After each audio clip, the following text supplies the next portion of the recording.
Good morning, everybody, and thank you, and welcome to what's going to be a fantastic ITEXPO this year. We're going to have a lot of fun. ITEXPO's, this is the 40th, I believe, Rich? 40 of them? You've done 40 of these. Correct. Big hand for Rich Tehrani for actually going the distance 40 times with this. Wow. And running around the building is Dave Rodriguez, who really is, you have to thank, because he has to put up with everything that goes on in this business, including a completely rebuilt, brand new convention center that looks rather new. So, and Erik will be in a second, he's dealing with something. I'm Andy Abramson. I want to welcome everybody to the 40th semi-annual, now annual ITEXPO. I write a blog sometimes called VoIP Watch. I am involved in exiting companies. We've done, I gotta always think now, 57 of them for about $6 billion of real money back to founders, investors, and executives. So that's what I do. I have fun moderating. And when Erik and I were talking about this year's ITEXPO, I said there's a problem that all companies have. And the problem is getting visibility, because a lot of things have changed. So back when Rich and Jeff were putting on conferences in the early days of all this, there were probably 10 or 15 publications out there just covering telecom. There were reporters covering telecom. We had the industry analysts who would say, I'll see when I can get to you because we have so many companies coming to us to talk to us. This is in the earlier days of Gartner and Forrester and IDC and a bunch of other ones, Probe, that may still exist or may not exist anymore. But there were a lot of ways to get, and there were a lot of ways to get exposure, but more importantly, there were a lot of events. There wasn't just ITEXPO, there was VON that Jeff Pulver created, and there were others that were put on by publications that are no longer around, gone, like that. There was Ecom that Serge Patel put on, then Lee Dryberg continued it. But there were many ways to get visibility. And what we want to talk about today, and I'm going to let our panel introduce themselves in a moment, is how you get visibility today and how things have changed.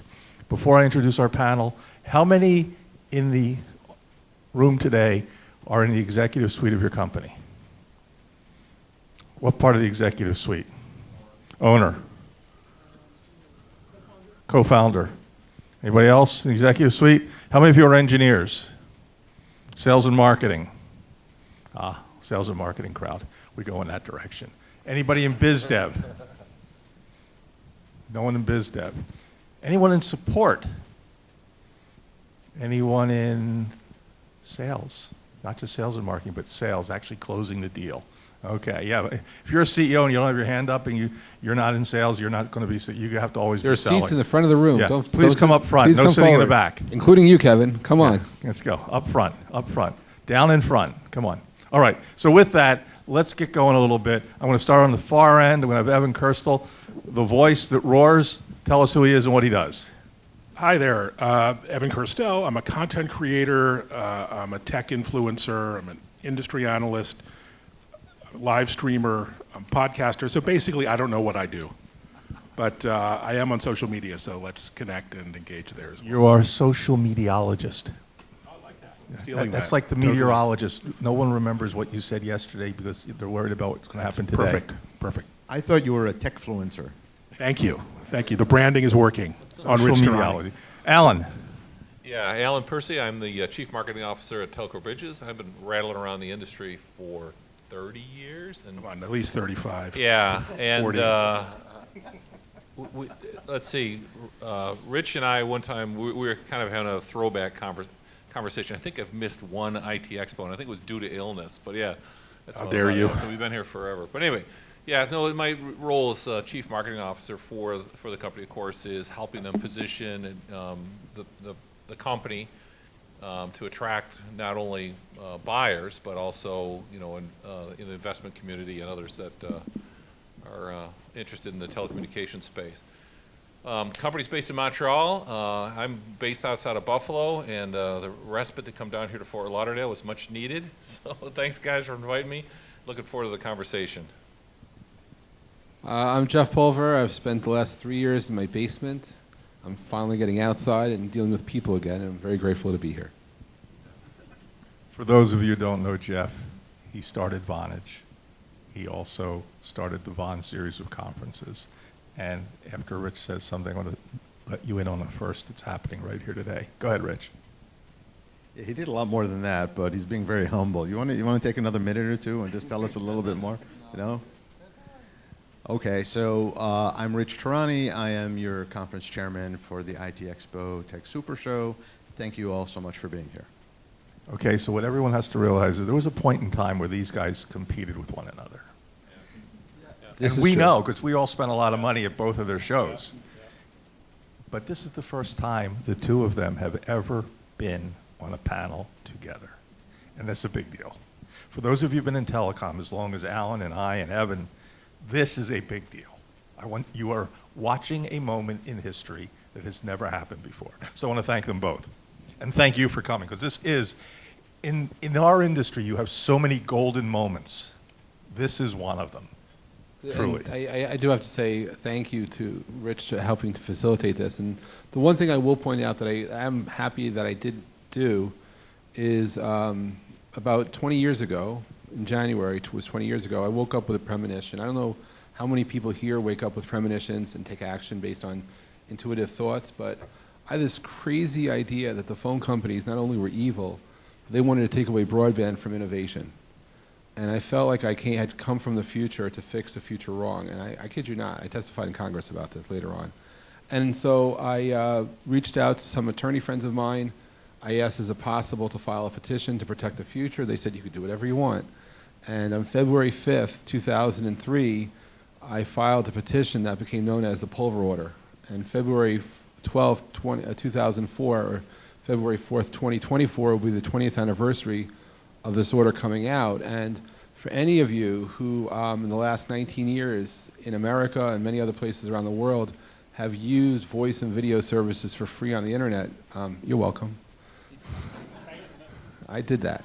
Well, I didn't create the technology necessarily, but it did help make sure. And could you imagine the pandemic, work at home, stay at home, study at home, and you had to pay for that stuff? So that's where I'm coming from. So I think the premonition was real. And I encourage all of you to follow your dreams, to follow those gut feelings you have, because you never know where it'll take you. And with that, we all owe Jeff and Rich and everybody in this industry a lot of thanks. It's been a great, great part of my life. I remember when we were at ITEXPO, Jeff, Craig Walker, me, Mike Triboulet, we're all up on stage as people who are influential, but Jeff and Rich, there wouldn't be an industry without these two guys, so we're lucky to have them. We're joined by Erik Linask, the editor-in-chief of all things TMC and chief problem solver, cook and bottle washer here at ITEXPO. Erik, thank you for joining.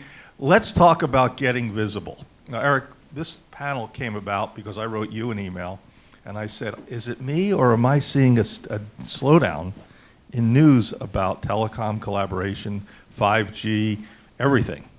And this was all before ChatGPT really erupted. This is before generative AI became the flavor of the day. This is before balloons flying got shot down. Those things, the technology behind those balloons should be a topic of another panel at some point, but not here, not today. Erik, what have you... You'll hear about it today. We will hear tomorrow. 2 o'clock, right? 2 o'clock. That's my keynote topic tomorrow too. Good. So hopefully You're you going guys to will have be red there. balloons flying around? Any cylindrical objects? We were going to have some red balloons. We were afraid they're going to get shot down and Yeah. land on people's heads. Yes. So, you we had, said no. you had to wait till they get to the water out here before you shot them down. Anyway, Erik, what have you seen, and what do you think is causing this slowdown in getting visible? You know, I gotta tell you, I think the biggest difference from, I've been with TMC, you know this, Andy, for almost 18 years. I remember when you had hair. Oh, thanks. The biggest difference is relationships, man. We're not seeing people whether it's from vendors or on the PR or marketing firm side, not building the same depth of relationships with us on the media side. And look, the old saying is, it's not what you know, it's who you know. And I think that still holds. People are ignoring who they know. Well, let's. I would actually add, it's not what you know, It's not who you know, it's who knows you. It's not who you know, it's who admits to knowing you. Okay, you offer me one. But that's really true. Evan makes the right point. It's about who you know and how you can get to them. And Evan, as we were going back and forth with the panel, what are some of the ways that people reach out today versus in the old days? I would call up Rich and say, hey, can we have a briefing with so-and-so? I want to come by and can we get you on the phone and have you talk to so-and-so? Hundreds and hundreds of times we did that. No one has time for a briefing. No one is going to interest in a briefing. The reason I do a lot of podcasting and a lot of live streaming is I get who's who in the industry to spend an hour of quality time with me in public and in private for a few minutes before and after. But the idea of asking for a meeting, for a sales rep, asking for a meeting, no one has time, no one has the interest. And so either in-person events like this or online like podcasting, live streaming, Twitter chats, LinkedIn audio chats, that's the way to get to know and connect now. That's the reality. And the idea behind the briefing was to make the reporter and the analyst look smarter, as opposed to simply asking questions that they don't necessarily know the answers to.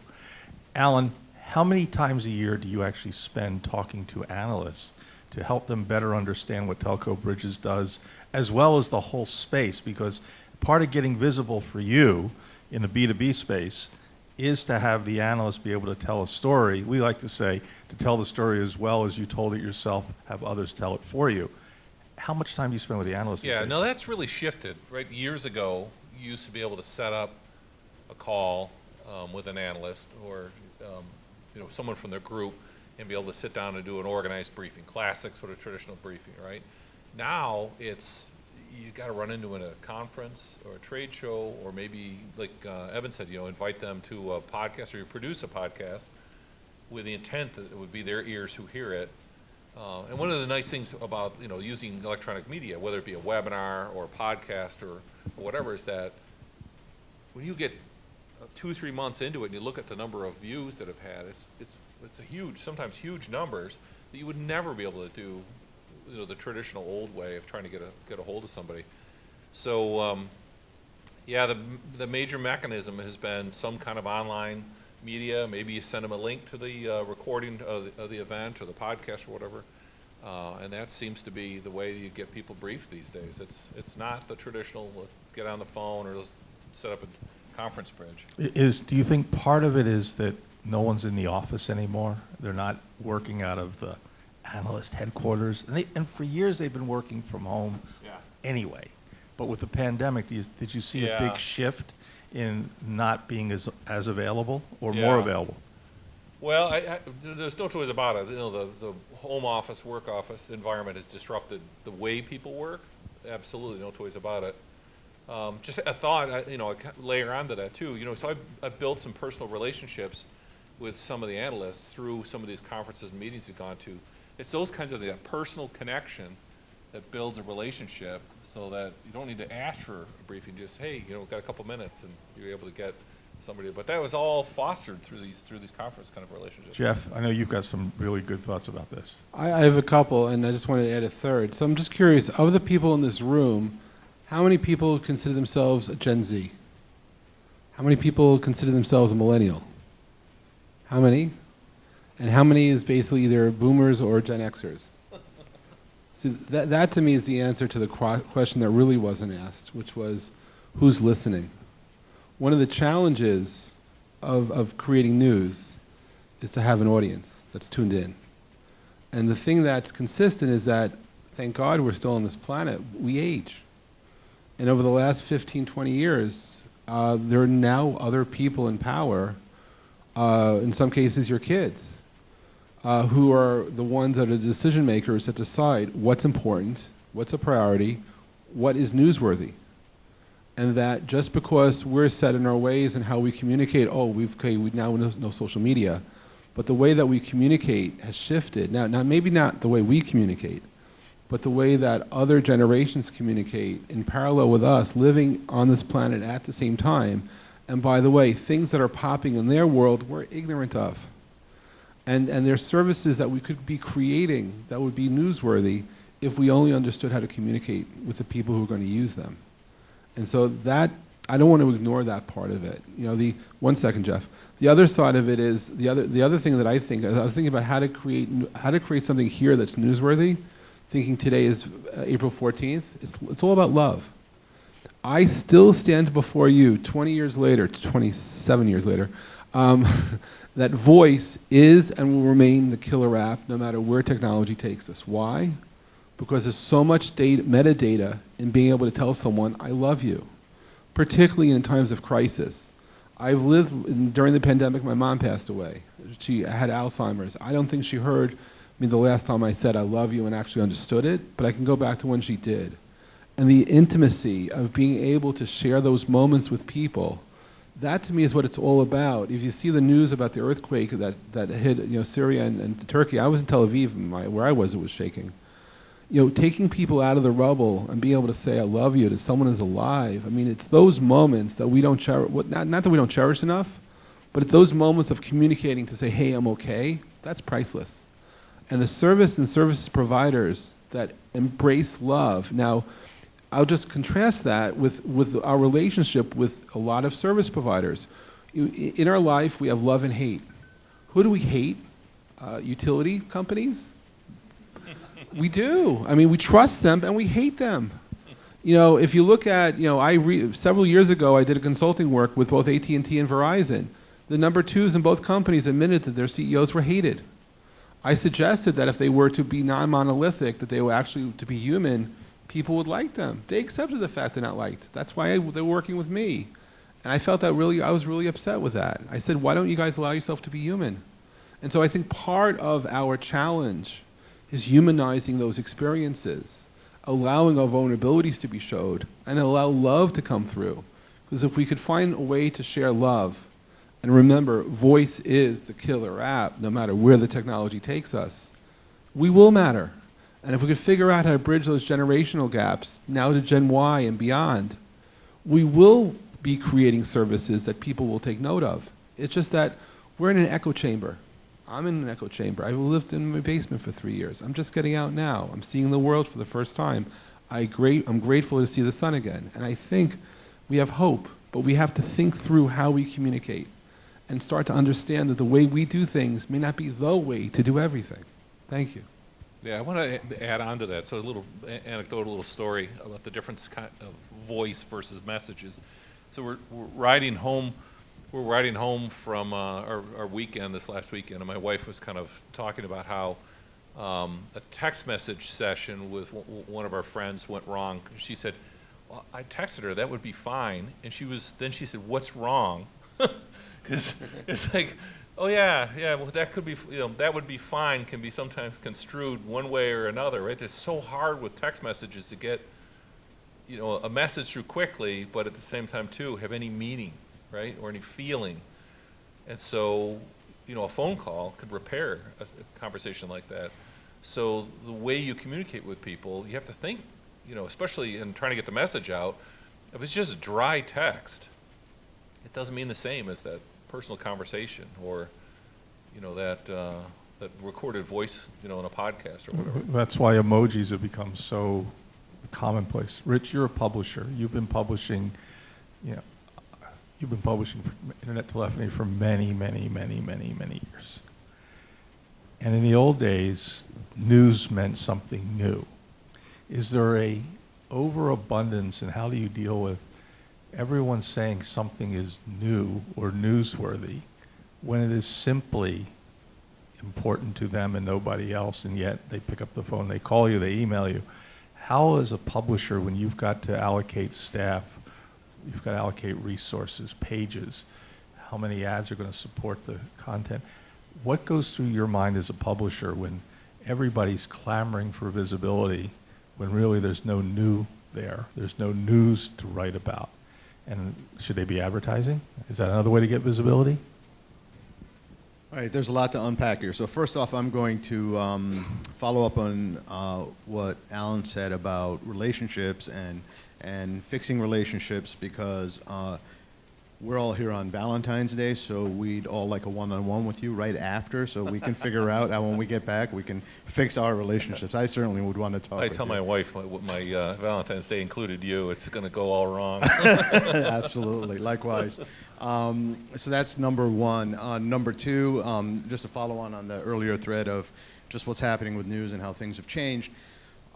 In college in around 1987, I was in a health class, which I had to take as an elective, which I was an engineer, so taking a health class was just like one of those things I had to do. Is outside my my area of focus, but you know, you had to take those things that make you more human or whatever it is. And the only thing I remembered from that class is that they told us that studies show that attention spans were getting shorter and shorter because of computers. Now, you know how slow computers were in 1987. For those of you that weren't alive, they were pretty damn slow.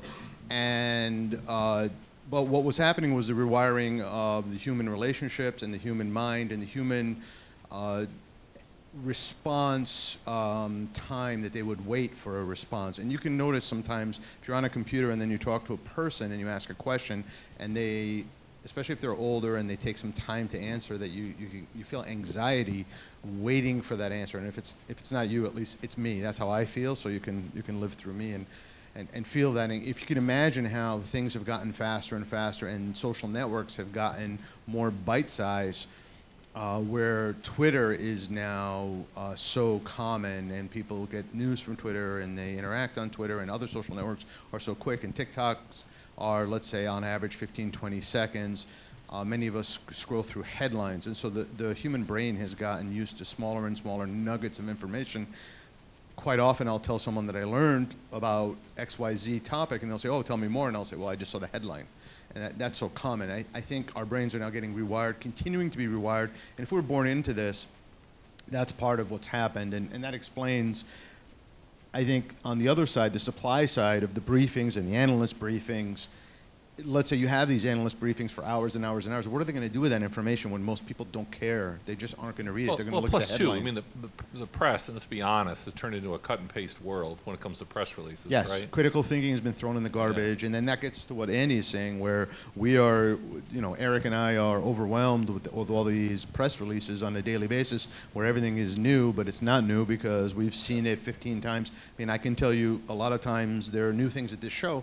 They are relatively new, but Erik and I can tell you that there were 2 or 3 companies that went bankrupt in 2003 that also did this new and novel thing that these guys are doing. So it is novel from the standpoint that it's novel, but it's not novel because someone did it 20 years, 3 people did it 20 years ago. It's just they didn't make it through. So that goes to what Al was saying about time. It's not that people don't have time to talk, they don't have the patience. Right, they don't. You And sit through your briefing, it's like you got to give them an index, you got to do all this work, so if there's one little tiny nugget in there that might be to them, they can find it. our brains are rewired. Our brains are continuing to be rewired, and I'd say not in a positive way. But it is. This is life. This is what's happening. We have to deal with it. the number of times that, because I'm writing my blog, I would get pitched something, and the PR firm or the publicist or the marketing VP or the CMO sends a note. This is the first time, and I would go into my notes. No, there was a company called X who did this. There was a company called Y who did this. This isn't new, and yet it's being positioned as new. Why? Well, the client told the publicist, we're the first ones ever to do this. It's your job to fact check, because if you don't fact check, he will, I will. And what we like to say is we have a pretty high level of a bullshit detector, pardon my French, but that's the reality.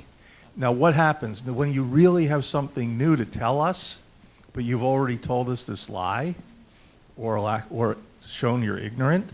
Your brand gets given the spike. So a great idea has to now fight harder to do it. So then, now there's a bunch of different types of exposure. You've got owned media, which is on your site, and it's your social media that you put out.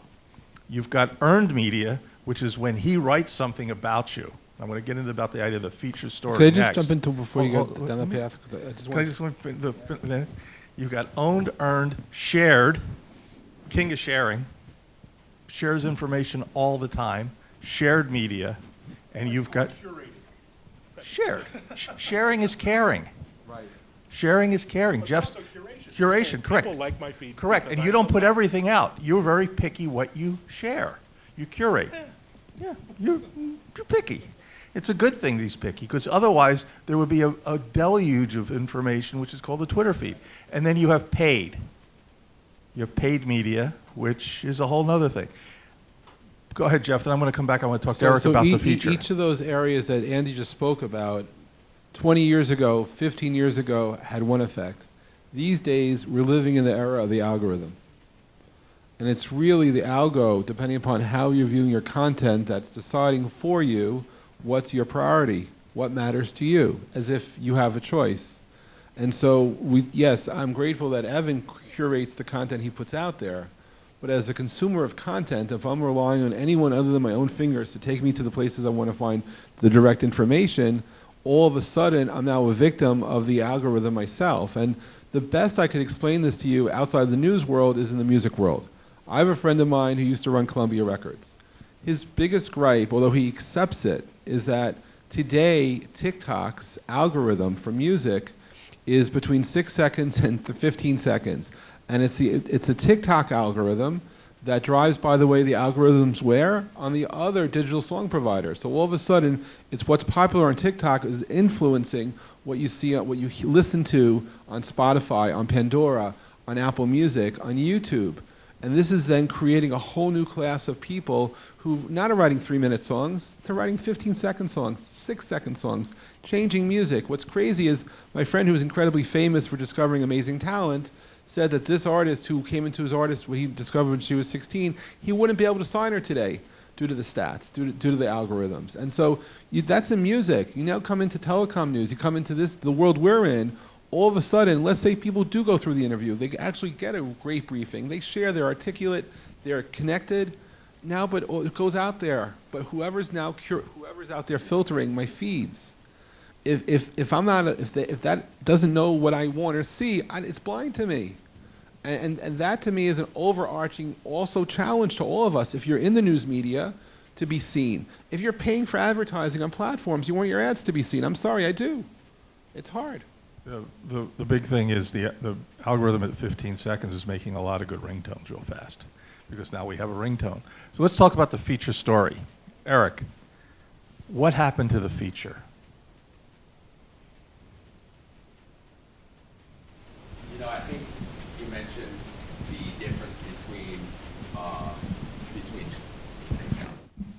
difference between earned and paid media. I think the line between those two got really grayed and got really blurred. To me, the excitement around doing, what I thought ended up being really great feature pieces was always you guys mentioned it. Is there anything new and exciting in what we're talking about? So that's hurt. The second is every marketing person, every PR agent has their ideas for what I should write about, or for what Rich should write about, or for what Evan should curate in his feeds, right? But they have a job to do, and their job isn't necessarily to create great content for readers. So I think just that blurring of the line, and I think it also goes a little bit deeper to the people that pay the marketing agencies, the PR agencies. They are expecting to be able to dictate more and more of what goes into these feature articles. The CEO wants to be in the article. Who's the CEO? That's You want to okay. be in the article, right? You want your name, you want your picture, you want your brand, you want them saying, you want to be included. No, you didn't pay for it. You paid for that, but you didn't pay for that. You want to be in it. Jeff, you've been in feature articles many times. Not about you, but when you're part of a feature, what does that do for your brand? It amplifies it. And I'm happy to say I don't think I've ever paid to be in an article. That it's the acknowledgement, and of course but those days people actually read what was sent to them. And nowadays it's hard to send out a promotional email in a meaningful way that doesn't get hit by a spam filter. it's really hard to put out heartfelt messages to be taken seriously. And it's increasingly difficult to go direct with people with what you want to say. I mean, I find that very challenging. And so, but to be featured, Andy, is to be honored, and respected. And I appreciate being seen. But then of course, then there's the following feature the next week. So then you have the marquee for a moment, and it is nice. It feels great to be seen. Everybody's famous for 15 minutes. I mean, getting quoted is important. I've been quoted like 300 times in the last 15, 20 years, and not about my clients, and it's on other things. And Rich and Jeff, you guys, and Erik was around it. You guys remember when I did the Nokia social program, the very first ever corporate branded social media program in the history of communications, in the history of any industry. You weren't paid to be part of that program. I sent you phones. And then you blogged about it. But social media has changed. It was honest back then. It was honest. Everyone said if you send somebody a $700 phone, that's bribery. And Matt Miller, who still writes for ZDNet, said, how dare you accuse me of taking a bribe? Andy included a FedEx return air bill. We can send the phone back whenever we want to. No bribery at all if you got a FedEx air bill. Best thing I ever did was put that FedEx air bill in the box. But social media has changed since those days when I would send you guys phones and let you do what you wanted with them. Use them, write about them, throw them away, send them back to me. We didn't care. But they all wrote about them and they all used them. And that was the more important thing. They were influencing people by using them. The founder of iScoot was in a room at an ITEXPO event in San Jose, whatever year that was.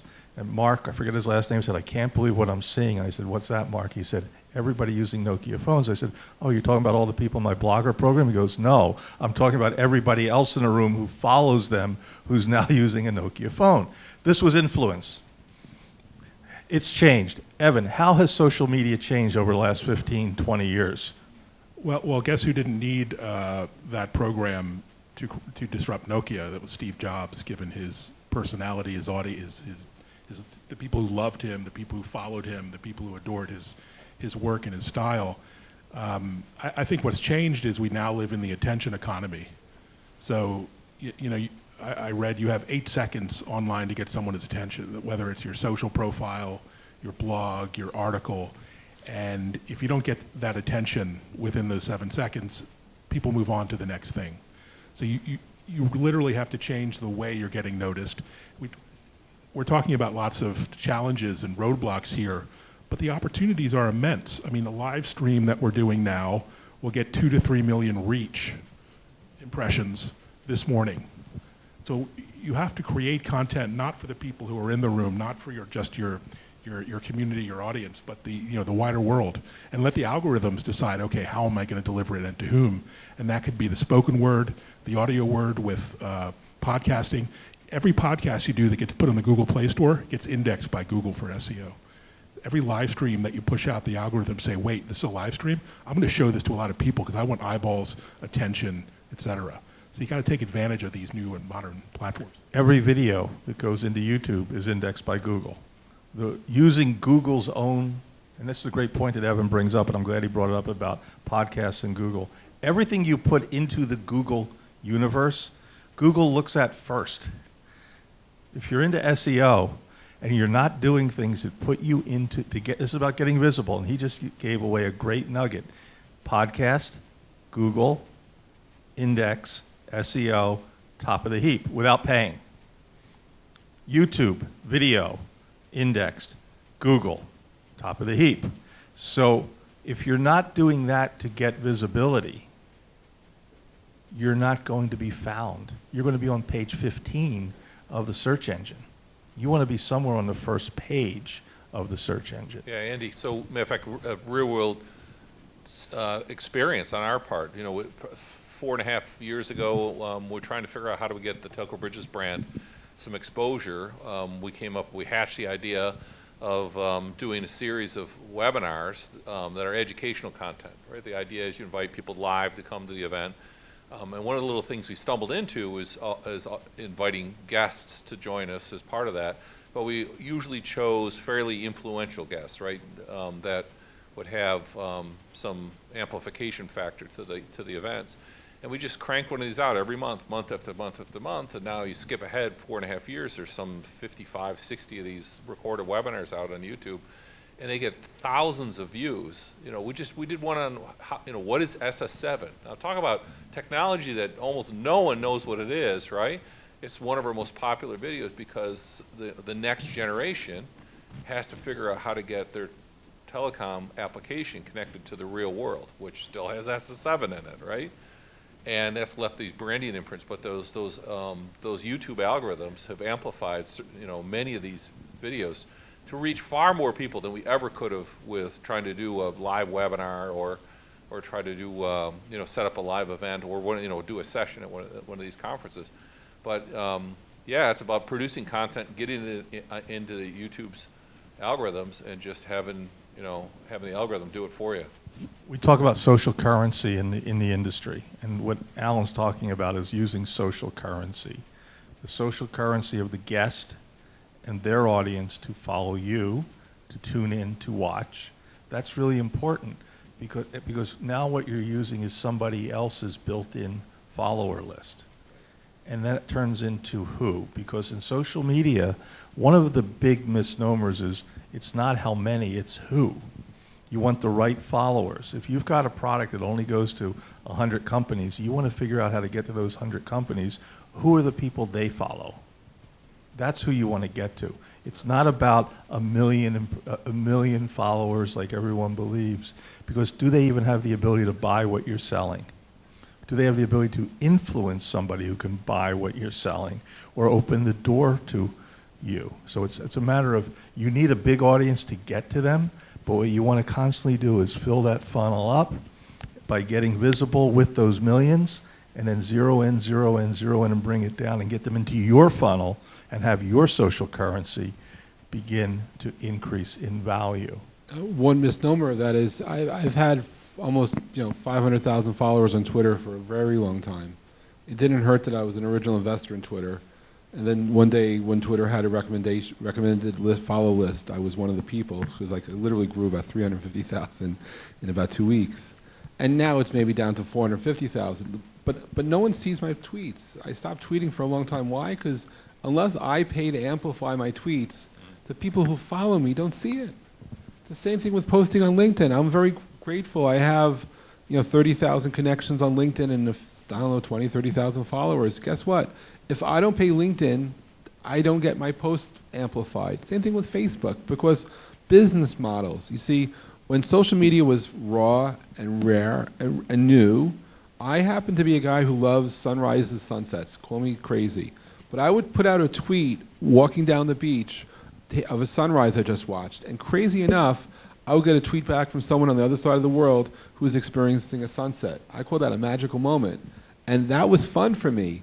And then one day I would tweet and no one replied back, because all of a sudden my tweets were being curated.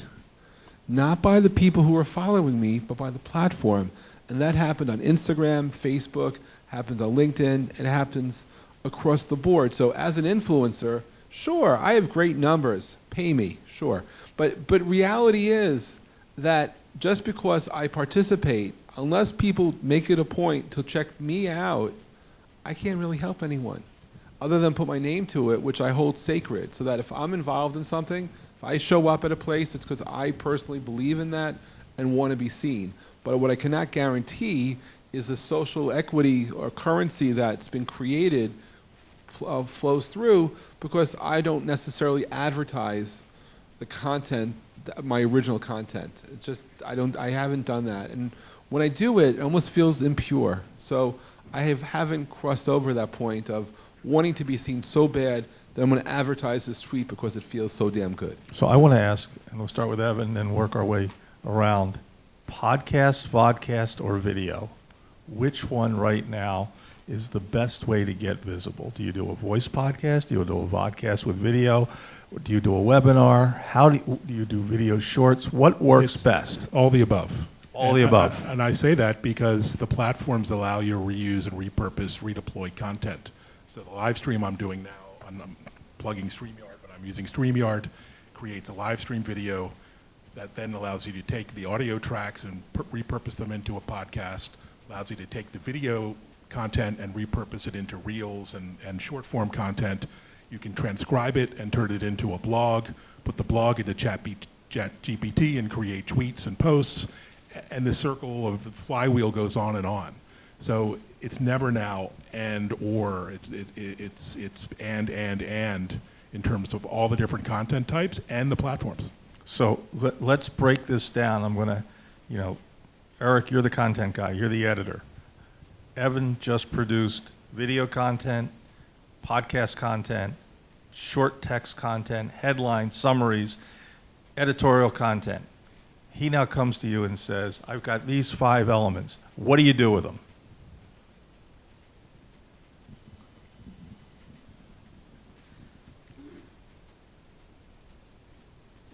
Well, it depends on the content. Depends on what the content is. If it's 5 pieces of content telling the same story, that's when you bring in.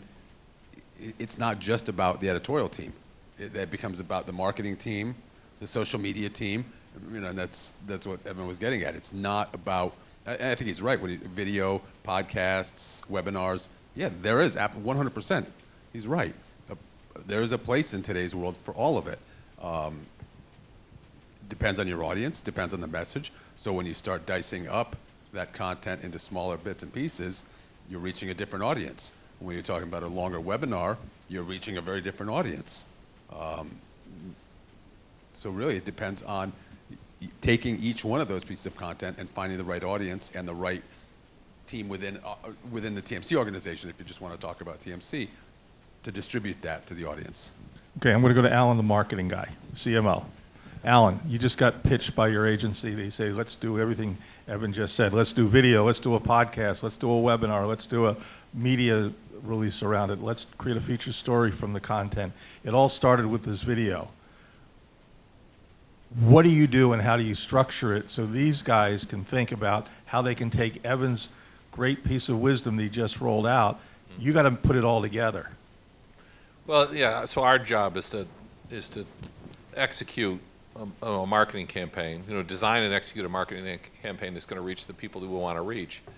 And I'll actually start even before that, is that one of the challenges with the CMO title is everybody's got a better way to get your word out. There's lists, there's, I will write an article for you, I will this, I will that, I'll do a vanity project for your CEO, I'll do, there's all these constant stream of pitches of ways of getting the message out. So the first step is kind of distilling down, okay, who we want to reach, who are the people who really matter, distill down how do those people get their information, and then you can start to zero in on it. And I will tell you that the relatively moderate length instructional video is the most powerful thing that we've come up with. So you're saying short form. How many minutes? If we can keep it under 30 minutes, so I'll say relatively short, 30 minutes. Now, you can't do a TikTok video on how to address the needs for an SS7 link at a service provider, but you can cram it into 30 minutes, that kind of thing. And then what happens is that person then feels pre-educated before we ever even speak to before the salesperson speaks to them. So that's what we do. We found that to be the most effective. Create some educational content. We use video.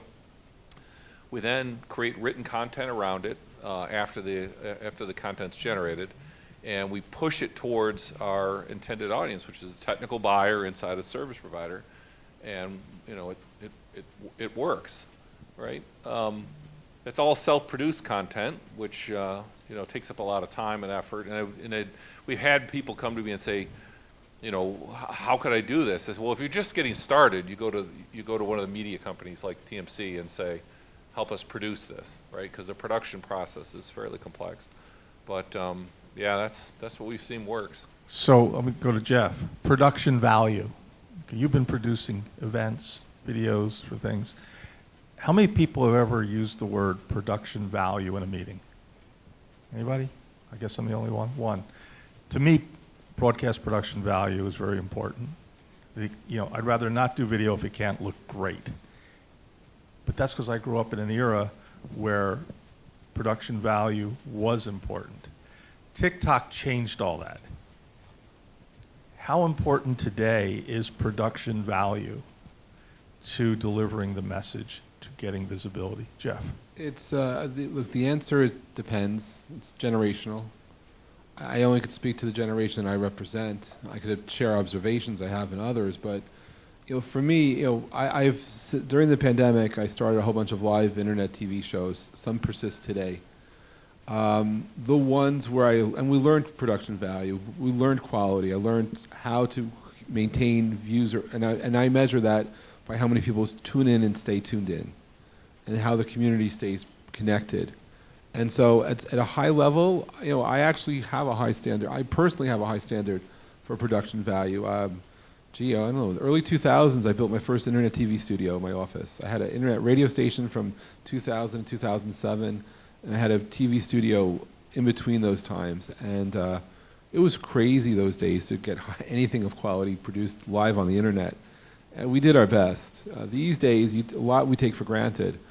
Quality to me matters. If you're a musical performer and you don't know how to connect your instrument to your computer so that you sound great through Zoom, that's on you. We'll help you through the process through a sound check, but I look to you to have the equipment needed so that you can connect through Zoom because it's been optimized for music.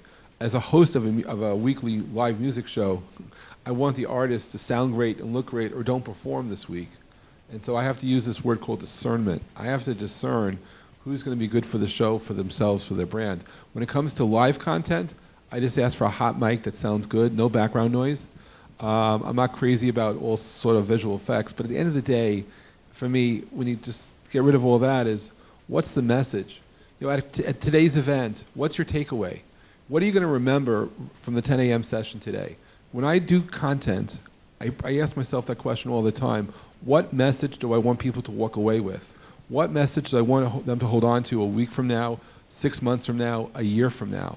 And so I focus on the medium, the message, and the delivery, because at the end of the day, we either remember something that was crazy great or crazy bad. The in-between just doesn't matter. Rich, as a publisher, production value. Production value of the delivery, production value of the show, production value. How does that equate? Because you have to balance it. Ultimately, I think it's a balance between the content and the production value, and some content is extremely interesting and viral, but the production value is not great, and sometimes you've got great production value, but the content is not so intriguing. So, like everything else, it's a trade-off. If we're creating it, you want it to be obviously professional and to have a certain kind of image to help support the brand, but sometimes you're sharing it, and if you're sharing it, it just could be a very interesting, whatever it is that you're sharing, piece of video that wasn't done professionally, but it's very informative. So it depends on the situation. Evan, how is production value impacted in social media today? Or how has social media impacted production value? Well, it's a continuum. I mean, if you look at the production value of, Mr. Beast on YouTube, he spends, millions of dollars per video. It's fantastic. It's better than anything you'd see on TV. And then you see other videos that were clearly done by a 15-year-old in the living room. So there's a whole continuum. And I think I try to, have the best production value I can with my resources, but that doesn't preclude other people doing it better or worse. So I think for our audience, it's a matter of, okay, what's minimally viable, what's the best audio, video, setup, editing you can do, and get it, like Jeff said, get it out there, let the audience decide. It's gotten cheaper, though. There's Being free. It's being free, yeah, but production is now on everybody's phone. Production is now on your laptop. You can do 30 frames per second, Yeah. 1080, without thinking about it. Back when you had those Nokia phones, it was really hard to maintain 30 frames a second. For those of you old enough to remember See You, See Me back from 1994, I think if we got 5 to 7 frames per second on a Unix machine, we were changing the world. And back then we were 120 by 160 black and white images. So we've come a long way. One of the very first experiments on the internet back in the late 60s and early 70s were two things. voice on the net and video on the net. Things that were experimental, we now take for granted in our day-to-day lives. The fact that the iPhone continues to evolve, competes with Google, which continues to evolve, means on your devices here, you have the ability to do broadcasts better than we had in television studios for many years. It's all there. We need to learn how to use it, but we can technically do stuff. Ironically, though, some of the most interesting viral videos to me have poor production values, but there's a message in there, which is why it went viral. And with that, we're going to say thank you to our audience. We have run out of time, guys. Oh, wow. So Time no flies. Q&A, but a great panel. Eric, Evan, Alan, Jeff, Rich, thank you so much. Give it up for Andy. Come on. Yeah, thanks, Andy.